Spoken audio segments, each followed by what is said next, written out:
ஏமா பையன் அனுப்ப மாட்டேன் ஸ்கூலுக்கு? அது போக மாட்டேங்குது. அம்மா அம்மா இருக்காங்க. அம்மால நான் தான் நீ தான் பாக்குறேன். நல்லா போய் படிக்கணும். போறியா? எஸ்பி பிடிக்கல. டீச்சர்லாம் சொல்லிடுவாங்க நல்லா பாத்து. இப்போ 9th 10th முடிச்சிடணும். நாளைல இருந்து போவியா?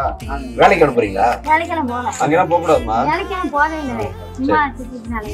உங்களுக்கு வேற ஏதாவது வேணா பிஏ வந்து. வேற ஏதாவது வேணா வந்து சொல்லு. சரியா?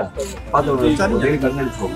அவங்க அம்மா கூட்டிட்டு நாளைக்கு வந்து சேர்த்து விடு. விருதுநகர் மாவட்டத்துல 6ல இருந்து 9 வரைக்கும் படிச்சுட்டு வந்த இடைநின்ற மாணவர்களை மறுபடியும் பள்ளியில சேர்க்கும் முயற்சியில மாவட்ட ஆட்சியர் உட்பட 175க்கும் மேற்பட்ட அரசு அலுவலர்கள் கள ஆய்வுல ஈடுபட்டு வராங்க. 6ல இருந்து 9 வரைக்கும் மொத்தமா 1049 மாணவர்கள் இடைநின்ற நிலையில இதுவரைக்கும் 950 மாணவர்களை நேர்ல சந்திச்சு கள ஆய்வுல அலுவலர்கள் ஈடுபட்டு இருக்காங்க. வாங்க இத பத்தி விரிவா இந்த வீடியோல பார்க்கலாம். விருதுநகர் மாவட்டத்துல மொத்தம் 11 வட்டாரங்கள்ல 6ல இருந்து 9 வரைக்கும் படிச்சுட்டு வந்த மாணவர்கள் 1049 பேர் இடைநின்றதா சொல்லப்படுது. அவங்கள பள்ளியில மறுபடியும் சேர்க்கிறதுக்கான முயற்சியில தான் இப்போ அதிகாரிகள் இறங்கி இருக்காங்க. ஏற்கனவே 10, 11, 12ஆம் வகுப்பு மாணவர்கள் அதாவது இடைநின்ற மாணவர்களை மறுபடியும் பள்ளியில சேர்க்கக்கூடிய கள ஆய்வுல ஈடுபட்டிருந்த நிலையில இப்போ 2ஆம் கட்டமா இந்த கள ஆய்வு மேற்கொள்ளப்பட்டு வருது. மாவட்ட ஆட்சியர் வீபா ஜெயசீலன் அவர்கள் இந்த கள ஆய்வை தொடங்கி வச்சிருந்தாரு. அதை தொடர்ந்து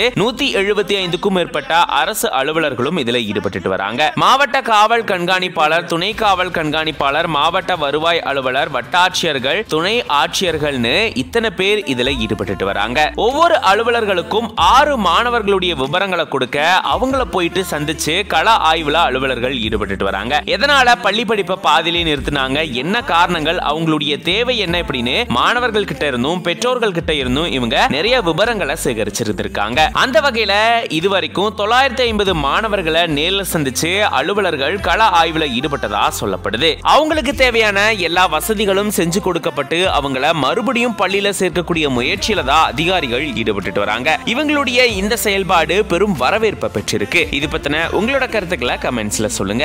ஏமா பையன் அனுப்ப மாட்டேன் ஸ்கூலுக்கு? அது போக மாட்டேங்குது. அம்மா அம்மா இருக்காங்க. அம்மால நான் தான் பாக்குறேன். நல்லா போய் படிக்கணும். போறியா? எஸ்பி பிடிக்கல. டீச்சர்லாம் சொல்லிடுவாங்க நல்லா பாத்து. இப்போ 9th 10th முடிச்சிடணும்.